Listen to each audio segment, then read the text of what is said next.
to get the one and only, the speaker and the leader for the day, Mr. Rajkumar More. Can we have a big round of applause for him?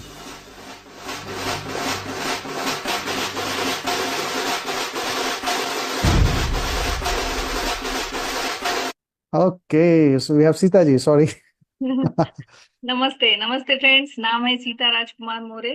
मैं इस business में आने से पहले housewife थी, लेकिन आज मैं सक्सेसफुल बिजनेसवुमन हूँ। ये बताने के लिए मुझे बहुत अच्छा लगता है। फ्रेंड्स, मैंने इस बिजनेस को शुरू किया था सिर्फ 2,000 रुपए के लिए, लेकिन इस बिजनेस में मुझे बहुत सारी चीजें मिली। सबसे पहले राजकुमार जी तो यूनिवर्सिटी में जॉब करते थे, मैं तो हाउसवाइफ थी। और मैंने बिजनेस इसीलिए शुरू किया था, मुझे इस बिजनेस से राजकुमार जी का टाइम चाहिए था, पैसा चाहिए था। हर लेडी को लगता है ना कि उनके सपने पूरे होना चाहिए।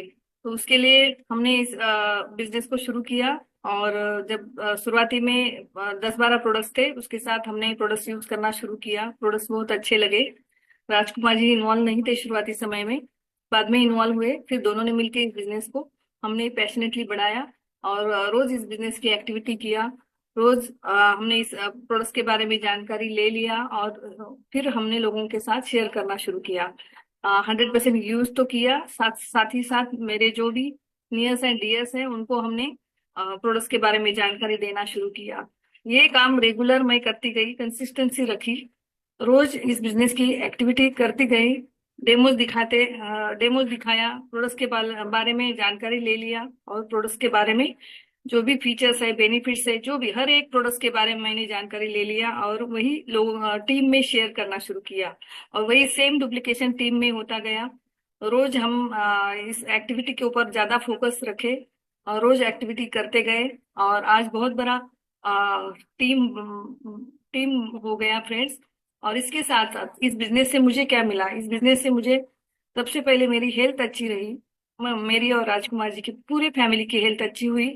उसके साथ साथ जो भी मेरे नियर्स एंड डियर्स हैं उनकी भी हमने हेल्थ अच्छा करना शुरू किया, हेल्थ अच्छा रखना शुरू किया। क्योंकि न्यूट्रालाइट के सभी प्रोडक्ट्स रेंज जो भी है उसके बारे में हमने जानकारी ले लिया, उसके साथ साथ लोगों के साथ शेयर करते गए। और फिर कोरोना का समय आया, तब हम एग्जीक्यूटिव डायमंड हो गए। तो बहुत सारे इस बिजनेस की वजह से हमें बहुत अच्छा लाइफस्टाइल मिला, अच्छा रिकॉग्निशन मिला, बहुत सारे ट्रिप्स मिली है, राजकुमार जी ने शेयर किया है आपके साथ। तो लेडीज को यही बोलना चाहती हूँ, लेडीज के ड्रीम होते हैं जो भी, जैसे कि गोल्ड का ड्रीम होता है, वो मेरा सपना पूरा हुआ। राजकुमार जी ने मुझे 250 gram gold 25th marriage anniversary को गिफ्ट दिया। और तो ये ऐसे लेडीज के ड्रीम्स कंप्लीट हो गए फ्रेंड्स। बच्चों को क्वालिटी एजुकेशन दिया, पेरेंट्स की हमने अच्छी केयर किया, अभी भी करते हैं। तो क्वालिटी एजुकेशन के साथ साथ बच्चों का जो भी ड्रीम थे बच्चों के, वो भी हम कंप्लीट किए हैं फ्रेंड्स। तो ऐसे बहुत सारे ड्रीम्स मेरे कंप्लीट हो गए। राजकुमार जी का समय मुझे मिला है और हम दोनों एक साथ रहते हैं और पूरी दुनिया में मुझे जानते हैं, सीता राजकुमार मोरे ये नाम से मुझे बहुत अच्छा रिकग्निशन मिला। ये अगर मुझे मिल सकता है इस बिजनेस से, तो आप सभी को मिल सकता है। ये मैं कर सकती हूँ तो आप सभी कर सकते हैं। Thank you and see you diamond club. Thank you. Here is Rajkumar जी।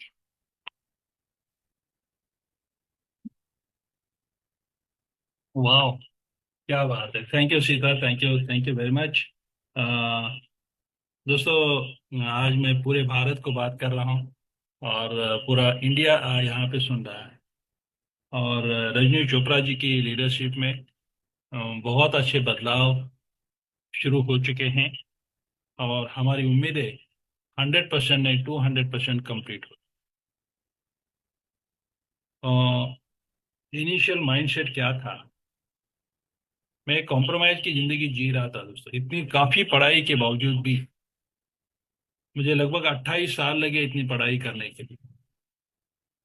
और 28 साल पढ़ाई करने के बाद मुझे डिग्री कॉलेज और उसके बाद मुझे यूनिवर्सिटी में मुझे as a faculty state government university में मुझे मेरा रेगुलर जॉब था। वो जॉब पेंशनेबल था। और बताना ये चाहता हूँ कि लेकिन यहाँ पे ये अपॉर्चुनिटी कब मिली हमें? ये अपॉर्चुनिटी मिली है हमें 2000, ईयर 2000, दिसंबर 2000। तो एक कॉम्प्रोमाइज की लाइफ जी रहे थे। मंथ से पहले सैलरी खत्म होती थी। माँ बाप ने एक अच्छे संस्कार दिए थे कि बेटा गलत रास्ते से कभी नहीं चलना है। और इसी दौरान हमारे जो स्पॉन्सर है यहाँ पे आज अटेंड कर रहे हैं, वो आज अवेलेबल है यहाँ पे, तो गणेश पाटिल और भाग्यश्री पाटिल, तो उन्होंने ये अपॉर्चुनिटी हमारे साथ शेयर की। लेकिन मेरे पास तो बहुत सारा यूनिवर्सिटी का लोड था, नेक्स्ट वाइस चांसलर उनके पास था, मैं इतने नज़दीक था मैं। तो मुझे महाराष्ट्र में मेरा देखिए, हर हर फील्ड में हर एक का अपना अपना गोल होता है। अगर आप एक व्यापारी हो तो आपका गोल होता है एक बड़े व्यापारी बनना, क्योंकि आपके बिरादरी में कोई ना कोई एक बड़ा व्यापारी भी होता है, छोटा व्यापारी भी होता है। अगर आप जॉब में हैं तो आपके बॉस भी होते हैं, आपके जूनियर भी होते हैं, आपके कलीग भी होते हैं। हर जगह पे गोल होते हैं। बिना गोल से जिंदगी नहीं चलती है। लेकिन यहाँ आने के बाद गोल का इम्पोर्टेंस और कुछ बहुत कुछ समझ में आ जाता है। तो मैं वाइस चांसलर बनना चाहता था, क्योंकि मेरे जो बॉस थे वाइस चांसलर थे, और उनका थाट बाट, उनको फोर व्हीलर, उनका क्वार्टर, उनके जो उनका वेलकम, वो देखते हुए मैंने सोचा कि मैं भी वाइस चांसलर क्यों नहीं बन सकता। और उस दिशा में मेरे दिमाग में एक ही चल रहा था कि मैं महाराष्ट्र के अंदर किसी ना किसी यूनिवर्सिटी का वाइस चांसलर जरूर बनूं। और वाइस चांसलर बनने के लिए मिनिमम एक 50-55 की एज होनी होती है, यानी कि बाल सफेद होने होते हैं। क्योंकि बाल सफेद ही होंगे ना, वहां कहाँ प्रोटीन पाउडर है, वहां कहाँ बायोटीन चेरी है, वहां का सामान ओमेगा 3 है। तो बाल सफेद होने का इंतजार कर रहा था। इसका मतलब है मैं एक्सपीरियंस ले रहा था, और आगे चल के वाइस चांसलर बनना है। महाराष्ट्र के अंदर नहीं हुआ तो किसी सेंट्रल यूनिवर्सिटी से जाके भी मैं वाइस चांसलर बनूंगा। यहाँ नहीं हुआ तो ईस्ट इंडिया पार्ट में मैं जाके वाइस चांसलर बनूंगा। क्योंकि मेरे जो जूनियर्स है, हाँ, 4-5 जूनियर्स मेरे वाइस चांसलर बने हैं। लेकिन आगे की सिचुएशन अगर मैं बताऊं तो कोई कोई क्षेत्र बुरा नहीं है, लेकिन समझ समझ समझ की बात है। मुझे वो लोग कहते हैं कि तू अगर वहां होता तो वाइस चांसलर बनता। लेकिन मैं उनको ये समझाता हूँ, मैं उनके साथ ये वार्तालाप करता हूँ कि you know the one side of coin, you don't know the other side of coin. मैं आज दुनिया दोनों साइड में देख चुका हूँ, और मुझे आज पता है कि कौन सी साइड अच्छी है। और आज यहाँ पे मैं जो हूँ, दुनिया का सर्वश्रेष्ठ क्षेत्र में मैं, तो मैं आपसे ये उम्मीद देना चाहता हूँ कि पढ़े लिखे लोग हम हैं। और अगर ये पढ़े लिखे इतने हाईली एजुकेटेड अगर सुमित जी हैं, वो यूएस से इंडिया आए और उन्होंने ये बिजनेस को लेके आए इंडिया में। हालांकि कंपनी आई वो मानता हूं मैं, लेकिन इस कंपनी तो खुद आके कोई बिजनेस, कंपनी तो खुद डायमंड नहीं बनती ना। हेलो, कंपनी तो खुद कोई प्लैटिनम नहीं बनती ना। हम प्लैटिनम बनते हैं, हम एमरल्ड बनते हैं, हम डायमंड बनते हैं। तो वैसा सुमित जी ने इंडिया में ये बिजनेस ले आए, और ऐसे ऐसी विजन हमें दे दी। आज भी मुझे मुकद्दर याद है सफलता की ओर बढ़ते कदम। अगर मुझे नींद से भी उठाओगे तो पूरी ऑडियो में बता सकता हूँ, शेयर कर सकता हूँ। तो मैं बताना यही चाहता हूँ कि हम पढ़े लिखे लोग अगर इस क्षेत्र में हैं तो आप लोगों के लिए क्या है। आज एक एक्सप्रेस हाईवे बन चुका है एमबी इंडिया का, और बहुत जल्द मुंबई दिल्ली में गुरुकुल का ऑर्गेनाइजेशन भी होने जा रहा है। और हमने श्रवण जी का नाम रेफर किया है, क्योंकि इतने अच्छे होस्ट और कौन हो सकते हैं। तो बहुत जल्द मुंबई में फिजिकल मीट भी होगा गुरुकुल का, और आप बहुत लकी है कि वहाँ पे आपको फिजिकली मीट एंड ग्रीट करने का मौका मिलेगा। राइट, उसके बाद महाराष्ट्र से पुणे होगा, और कई शहरों में भी होगा। डोंट वरी, मैं महाराष्ट्र की बात नहीं कर रहा हूँ, मैं पैन इंडिया की बात कर रहा हूँ। राइट, तो ये यही था। तो एक एक बात याद मैं समझाना चाहता हूँ या समझना चाहता हूँ, या आपको भी समझना जरूरी है। राइट, देखिए, अगर आप इस क्षेत्र में आए हैं और इस क्षेत्र में आपको कंपटीशन नजर आ रहा है, तो आपको अपॉर्चुनिटी नहीं दिखाई देगा। मैं रिपीट करता हूं, अगर आपको अपॉर्चुनिटी नजर आ रहा है, अगर आपको कंपटीशन नजर आ रहा है, तो आपको अपॉर्चुनिटी दिखाई नहीं देगा। या अगर आपको प्रॉब्लम प्रॉब्लम नजर आ रहे हैं, तो आपको अपॉर्चुनिटी दिखाई नहीं देगा। जैसे भी 2000 में हमने ये अपॉर्चुनिटी को देखा, मुझे नहीं पता था उस वक्त क्या थे। 11 प्रोडक्ट थे, 11, अराउंड 11 ही प्रोडक्ट थे, 11-12 प्रोडक्ट थे। तो 11 प्रोडक्ट के साथ इन्होंने ये अपॉर्चुनिटी शेयर की थी, और हमने ये अपॉर्चुनिटी देखा था। हमें नहीं पता था इसमें क्या है, मिट्टी है, कपड़ा है, वुडन है, क्या है, हमें नहीं पता था। लेकिन हमने अपॉर्चुनिटी देखा था। मुझे नहीं पता था रिजेक्शन होता है, मुझे नहीं पता था लोग क्या कहते हैं, मुझे नहीं पता था चार लोग वो क्या कहेंगे, ये कुछ भी नहीं पता था मुझे। बहुत बार लोग कहते हैं वो चार लोग क्या कहेंगे, समाज बिरादरी वाले क्या कहेंगे, ये मुझे नहीं पता था। मैं एक यानी कि प्लेन पेपर की तरह था, और इस क्षेत्र में आया तो मैंने अपॉर्चुनिटी को देखते हुए अपॉर्चुनिटी की तरफ मैं ये हो गया। तो मुझे कंपटीशन नजर नहीं आया, मुझे प्रॉब्लम नजर नहीं आए, और आज भी नहीं आते। आज भी मुझे प्रॉब्लम नजर नहीं आते, आज भी मुझे कंपटीशन नजर नहीं आता। एक एग्जाम्पल के तौर पे, अगर किसी ने कार का एक्सीडेंट किया है तो क्या हमने कार लेना चाहिए कि नहीं लेना चाहिए? अगर कार का किसी का एक्सीडेंट हुआ है तो हमने कार लेना चाहिए कि नहीं लेना चाहिए? हाँ, हमने जरूर लेना चाहिए, लेकिन वहां से ये सबक सीखना चाहिए कि हमें 100% ट्रैफिक रूल का पालन करना चाहिए, राइट, ताकि हम हमारे डेस्टिनेशन मंजिल पे चले जाएं। तो सेम थिंग यही है, ये अपॉर्चुनिटी भी वैसा ही है। मेरे हाउस ओनर, जब मैं रेंट से रहता था, मेरे हाउस ओनर वो किसी और ऑलरेडी इस बिजनेस में थे, और बहुत सारे मेरे नियर एंड डियर इस बिजनेस में थे। जब मैं इस बिजनेस में आया, जब मैं मीटिंग में आता था तो वो दिखाई देते थे। तो मैंने वो नहीं देखा अरे यार ये सारे हो गए तो अब कैसा, नहीं, मुझे अपॉर्चुनिटी मिली। मुझे क्या मिला, मुझे क्या समझ में आ गया, कहीं ना कहीं 6 हीरो है, और उन 6 हीरो को ढूंढना, तलाश करना, ये मेरा काम है। क्योंकि अपॉर्चुनिटी अपॉर्चुनिटी अपॉर्चुनिटी 6 हीरो बनाने हैं हमें। आपको डायमंड जाने के लिए छह छह हीरो की 6 डायमंड की तलाश जरूरी है।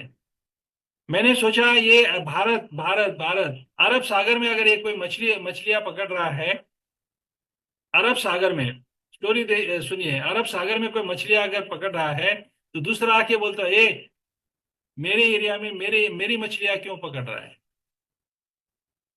भाई साहब, बात अरब सागर की है,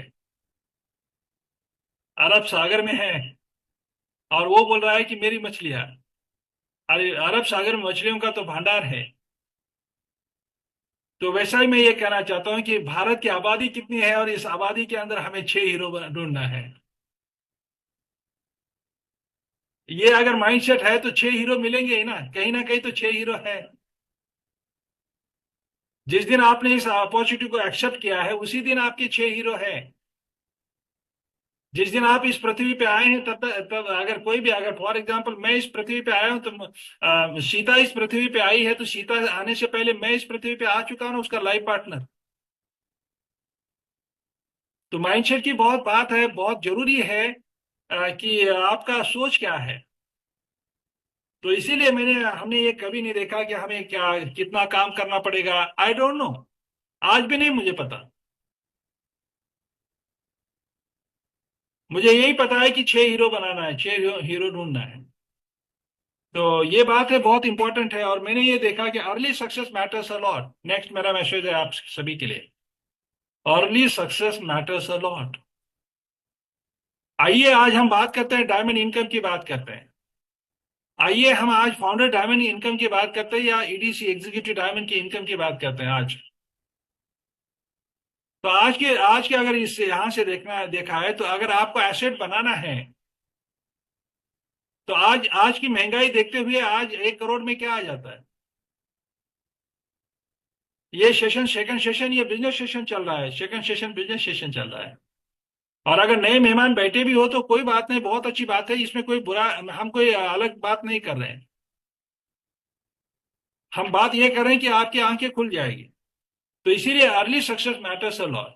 हमेशा सीता का स्टेटमेंट है आप सभी से, और सीता का ये स्टेटमेंट है, आपके माँ बाप का पेशेंस खत्म होने से पहले, आपके बच्चों का पेशेंस खत्म होने से पहले आप डायमंड क्लब में आइए।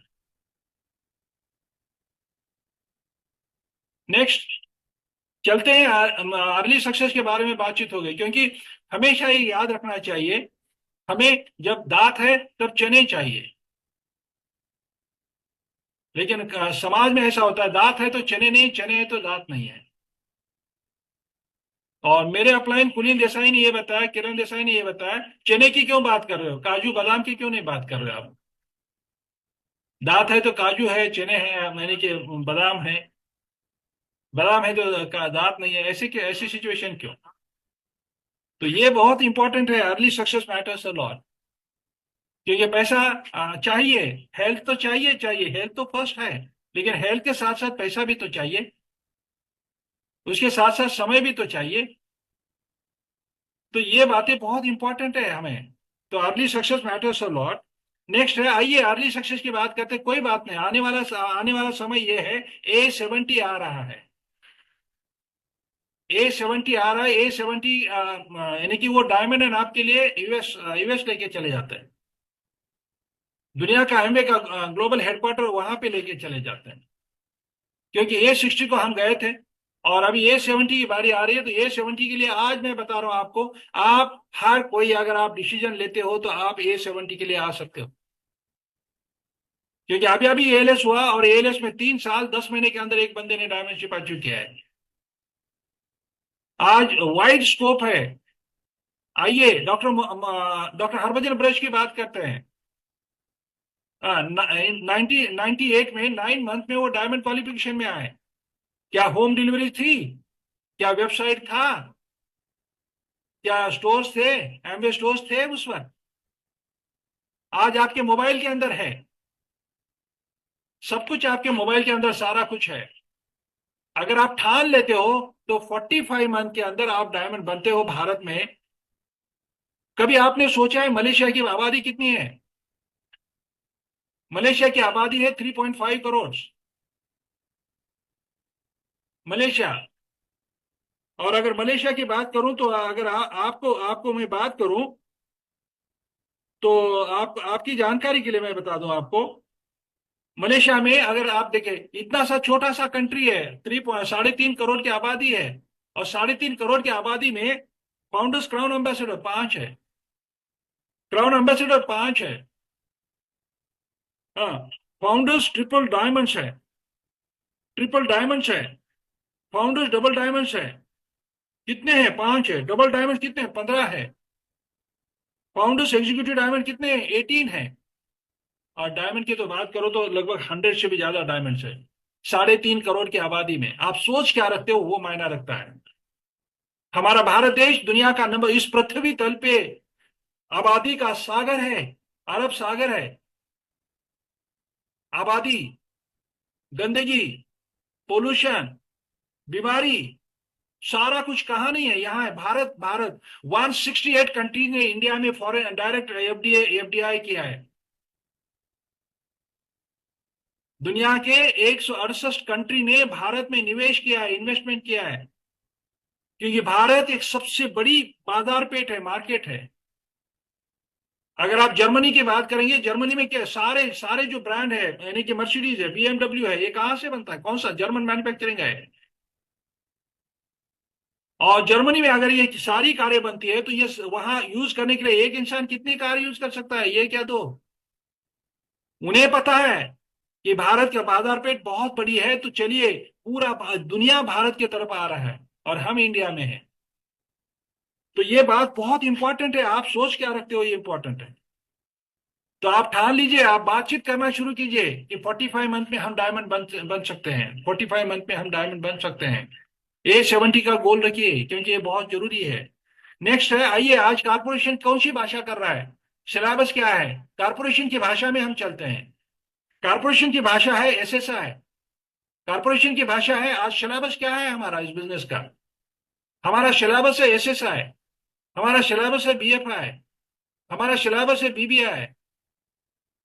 मैं आज इन तीनों की बात करूंगा, और इन तीनों के अंदर कैसा जादू है, कैसा क्या है, देखिए आप। अगर आप लीडर हो, और आपके लीडर आपके ग्रुप में, या आपने किसी को अगर SSI में स्टार्ट किया है, ये उम्मीद मत रखिए कि 100 PV वो हर महीने वो करेंगे। अगर ये अजम्पशन पे है तो ये गलत अजम्पशन है।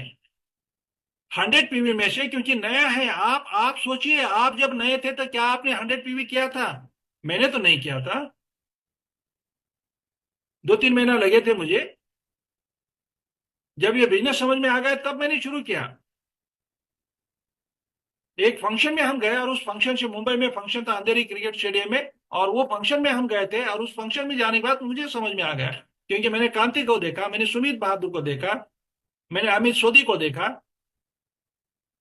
हाँ, तो मैंने ये देखने के बाद ये समझ में आ गया कि इतने पढ़े लिखे लोग हैं, ये IITians है, अगर ये कर रहे हैं तो मैं क्या कर रहा हूँ, मैं कौन से ऐसा है। ये बात समझ में आने के बाद फिर हमने क्या किया कि सबसे इंपॉर्टेंट आज क्या है, आज हमें सिलेबस को होल्ड करना है, सिलेबस को पकड़ के चलना है। अगर सिलेबस को पकड़ के, अगर कोई यूपीएससी IAS यूपीएससी अगर हिट कर रहा है तो यूपीएससी का सिलेबस से स्टडी करेगा तो ही वो कामयाबी हासिल करेगा ना। मैं बहुत पढ़ाई कर रहा हूं लेकिन सिलेबस छोड़ के, क्या वो कामयाबी मिलेगी? तो वैसा ही आज ही हमें, क्योंकि हमारे हमारी बातों में कोई कंफ्यूजन नहीं होना चाहिए। मैं आज आपकी एक बात बता रहा हूं कि जो कारपोरेशन बता रहा है, जो सिलेबस है, हम सिलेबस को पकड़ के चलेंगे तो हमारी ग्रोथ होगी। अदरवाइज हम कुछ अलग बात करेंगे, कारपोरेशन कुछ अलग बात करेगा, ये ऐसा ऐसा नहीं है, कभी नहीं होना चाहिए। तो एसएसआई को समझने की कोशिश आप कीजिए। हर महीना वो बंदा, नया बंदा 100 PV नहीं कर पाएगा, तो फिर उसके लिए क्या करना है, उसका उसका अपने फैमिली का कंजम्पशन कितना होगा, 40 PV 50 PV, बाकी 60 to 70 PV का हमें रिटेलिंग करना है, हमें उसको सिखाना है, फील्ड के ऊपर जाके हमें चलिए हम ये करते हैं। और रिटेलिंग के लिए टॉप 10 प्रोडक्ट, जो भी टॉप 10 प्रोडक्ट है या जो भी यूज है, वो प्रोडक्ट जो पर्सनल केयर है, होम केयर है, न्यूट्रिशन है, ये टॉप 10 प्रोडक्ट आप सेलेक्ट कीजिए बास्केट, और उनको जो 100 PV हो रहा है उस 100 PV में वो प्रोडक्ट ऑर्डर करने के लिए आप इंकरेज कीजिए, उनको हेल्प कीजिए, और उनके पास वो प्रोडक्ट आने के बाद उनके लिए कस्टमर्स बना के दिखाइए। स्पॉन्सर का रोल है, ऐसे लावारिश पैदा नहीं करते।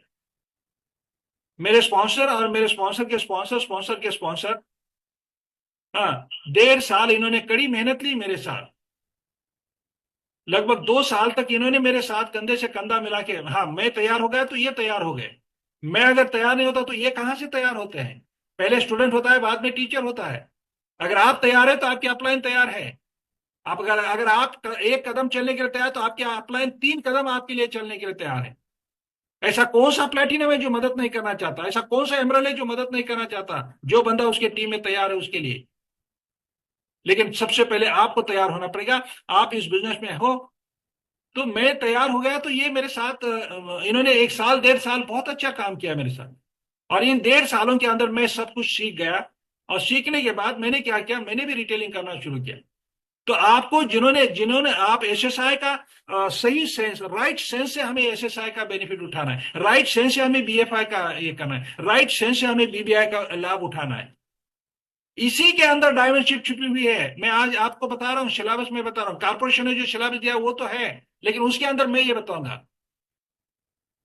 अब आप मान के चलो, अगर आपके ऑर्गेनाइजेशन से 10 लोग, अगर 10 न्यू अगर एसएसआई में आ चुके हैं, तो उसमें से आप उनको हेल्प करके 6 to 7 आपको कोर एबीओ बनाना है उनको।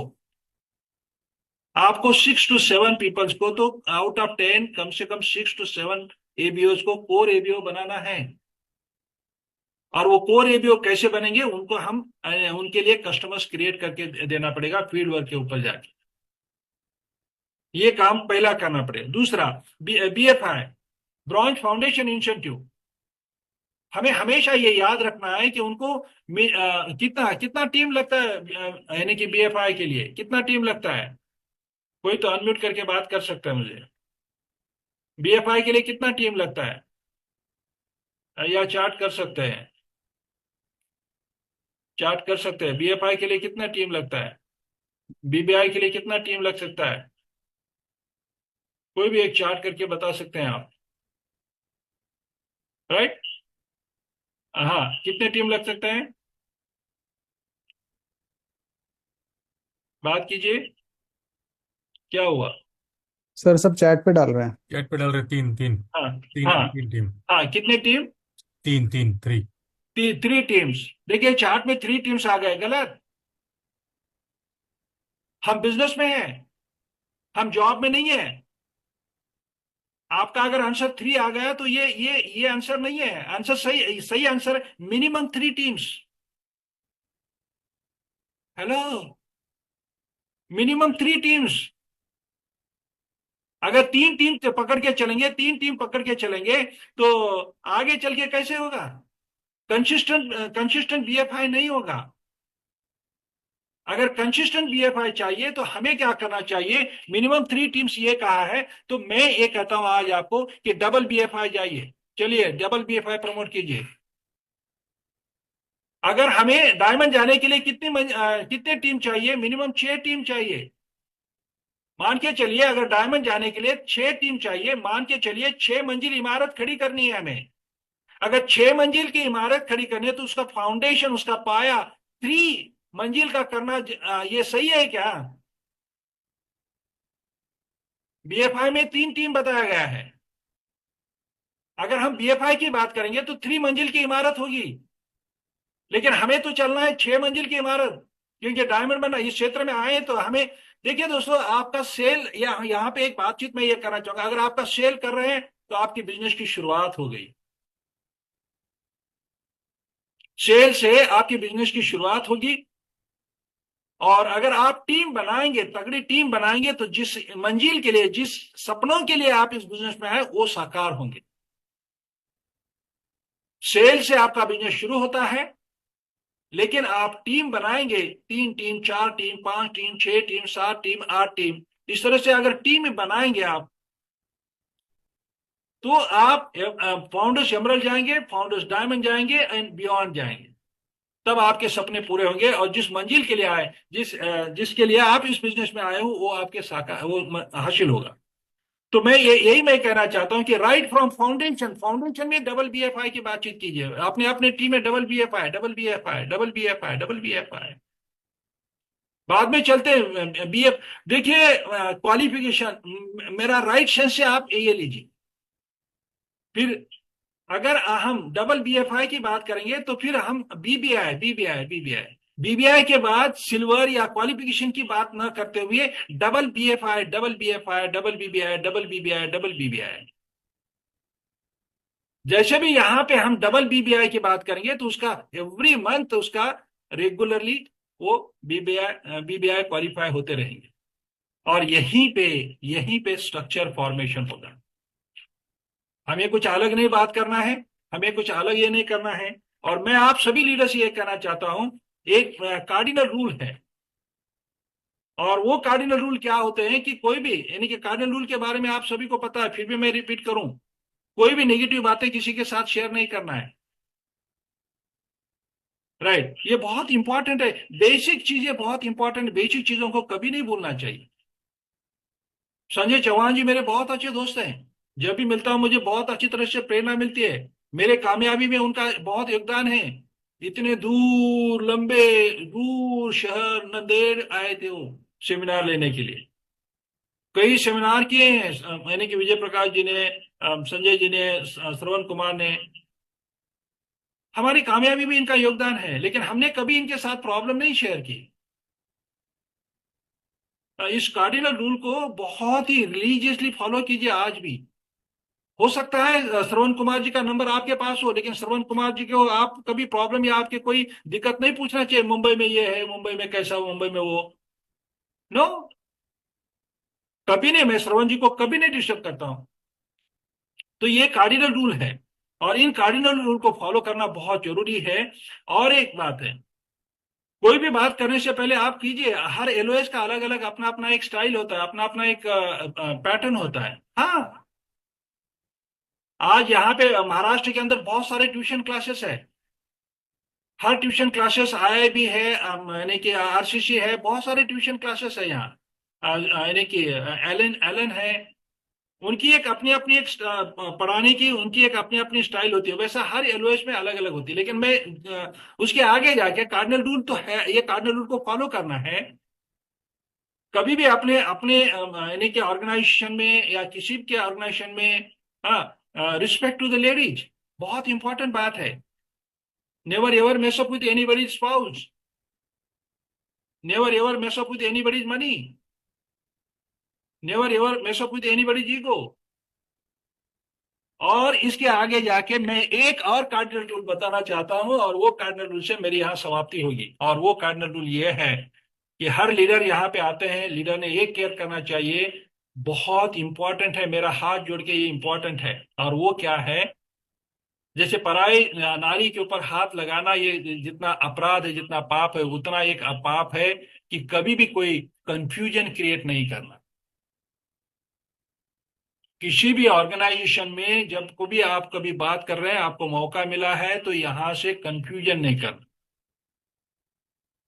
बड़ी बड़ी सेनाएं धरातीर्थी हो गई कंफ्यूजन की वजह से, बड़े बड़े युद्ध हार गए कंफ्यूजन की वजह से।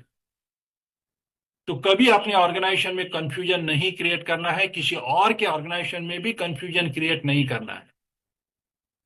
ये केयर हर एबीओ ने लेना है। फिर वो एबीओ प्लैटिनम क्यों नहीं होता, बीबीआई क्यों नहीं होता। बहुत सारे लीडर्स ये कहते हैं मेरे ऑर्गेनाइजेशन में ये चल रहा है, वो चल रहा है, वो चल रहा है। वो अपने सीमित रखिए, कॉमन प्लेटफॉर्म पे है तो कॉमन उतनी ही बातें होनी जरूरी है। हम यूं करते हैं, हम त्यों करते हैं, वो आपके लिमिट है। क्योंकि औरों को कंफ्यूज करना ये भी एक कार्डिनल रूल ही है, वो नहीं होना चाहिए, उसको वायलेशन नहीं होना चाहिए। तो मेरा आज का सिंपल मैसेज है आपको, अगर राजकुमार और सीता मोरे इस क्षेत्र में आके ईडीसी और डबल डायमंड जा रहे हैं, राइट, तो आप भी जा सकते हैं। हमारा एक ही है, आज मैंने ये कहा, कंपटीशन एंड अपॉर्चुनिटी। अगर आपको कंपटीशन नजर आ रहा है तो आपको अपॉर्चुनिटी नजर नहीं आएगी। आपको प्रॉब्लम नजर आ रहा है तो आपको अपॉर्चुनिटी नजर नहीं आएगी। दूसरा, early success matters a lot. हाँ, आप A70 में हर एक ने अपना गोल तय कीजिए और A70 के लिए फाइट कीजिए। Rajneesh Chopra and his team सभी तौर के आपको सहकार्य करने के लिए तैयार हैं, राइट। और SSI को, BFI को और BBI को इन राइट सेंस में आप लीजिए। राइट सेंस में लेंगे तो ही आपको बहुत अच्छी ग्रोथ आएगी। SSI, BFI और BBI को अच्छी तरह से प्रमोट करोगे तो इसमें से बाहर क्या आएंगे, फाउंडर्स प्लैटिनम आएंगे। इसमें से बाहर क्या आएंगे, एमरल्ड्स आएंगे। इसमें से क्या आएंगे, डायमंड्स आएंगे। तो यही मेरा मैसेज है आज आपके लिए। हम बहुत एंजॉय कर रहे हैं, हम आपको भी डायमंड क्लब में हम चाहते हैं। और आइए, आज का ये मौका मुझे मिला, मैं सहे दिल से सुमित और तानिया बहादुर जी का शुक्रगुजार हूँ, विजय प्रकाशन माधवी गुप्ता जी का भी। और ये हमारे लिए ऑनर एंड प्रिविलेज है आपके साथ बातें करने का। So thank you very much sir. Thank you, sir. I mean, this was an awesome treat for all of us, दोस्तों। मैंने जैसे स्टार्टिंग में ही कहा था कि प्लान दिखाएंगे वो एक अलग बात है, ट्रेनिंग करेंगे वो एक अलग बात है, लेकिन उनका प्रेजेंस ही बहुत ज़्यादा फेथ बढ़ा देता है। कितने लोगों का आज फेथ बढ़ा होगा कि आपने अपने बोलते हैं ना, वापस से फिर से उनको सुना है।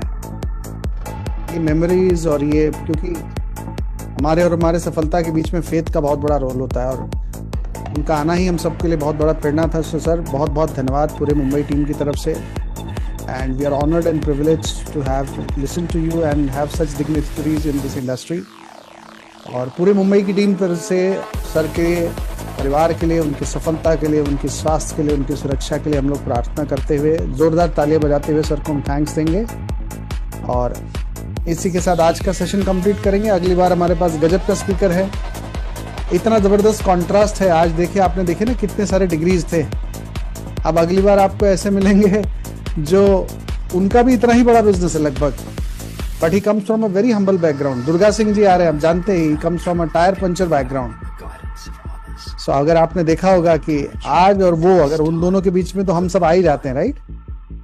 तो अगर कर सकते हैं तो फिर अब किसी के लिए कुछ बचा नहीं है। तो ये 2 ओपन मीटिंग में आपसे पूरा कॉन्ट्रास्ट देख लेंगे। So let's have a great time with Durga Singh ji next time. And once again Rajkumar ji के लिए बहुत बहुत धन्यवाद sir, thank you so much. Sita ji के लिए भी बहुत बहुत धन्यवाद। And we are once again privileged to have you in this industry. चलिए friends, thank you so much, good night, take care.